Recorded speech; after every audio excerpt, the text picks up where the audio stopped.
All right, well, here it is for the 17th time in this bull market. I'm going to have to tell everyone, I told you so. There was never any chance that this was the beginning of a bear market, like, the typical people they always get these wrong. These are the people that cannot control their emotions. They are never able to think logically during these corrections. There's nothing wrong with the economy. There's no catalyst to start a bear market.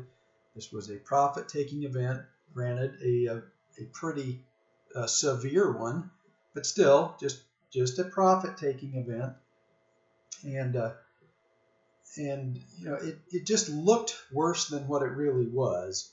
From top to bottom, the S&P only dropped 9%, and there's been 5 other intermediate corrections during this bull market that were larger than that. And realistically, a 9% correction is just a normal yearly cycle low, maybe even a slightly mild one. The only reason this seemed so extreme was because we've just had a long period of time. Let me change this chart for you. So ever since the election, we've just had a long period of time where there's been very little volatility. So, I guess we were due to get some volatility, and we did. But this is not the end of the bull market. I explained before, this is not how bull markets end. They don't end with a big sudden drop-off at the end. They tend to be a process. Central banks are going to fight the topping of a bull market, and there will be, something will be wrong in the economy. Probably a bubble will be bursting.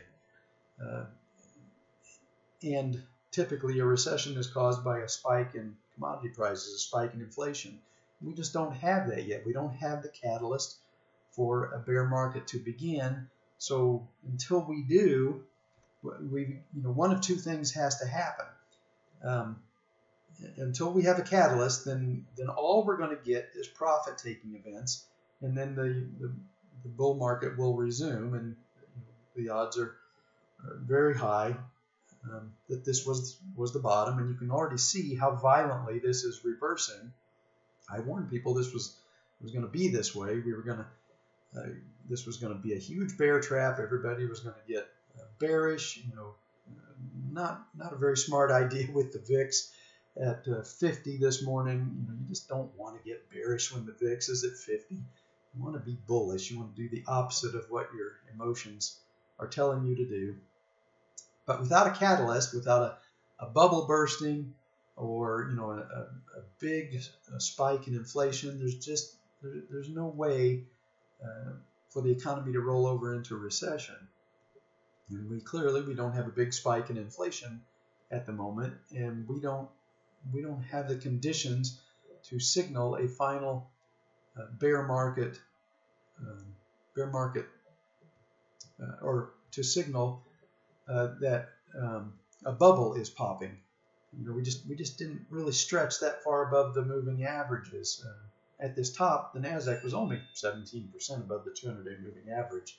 At a bubble top, this should be 40 to 60% or higher above the 200-day moving average. So we just don't have the conditions for a bubble to pop yet, because we don't have the conditions, the signaling a mature bubble has developed, and we don't have any inflation. So there's no catalyst for the economy to roll over. Without a catalyst, you just can't start a bear market. So this is the S&P. I've got that bull market channel trend line drawn in here. My expectation was we would come back down and tag it. Well, clearly we went a little bit below it, but we popped right back above it as of the close today.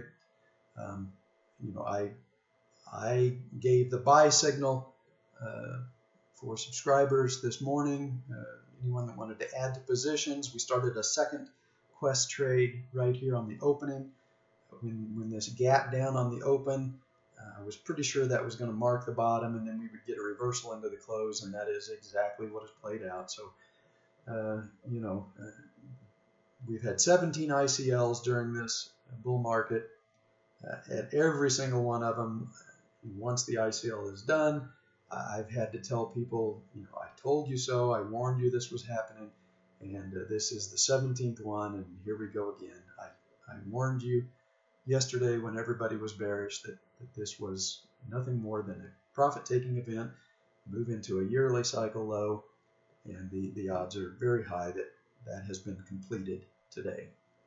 And we're going to get a very strong move back in the other direction. I wouldn't even put it out of the realm of possibility that we could be back up near these all-time highs by the Humphrey Hawkins address sometime next week.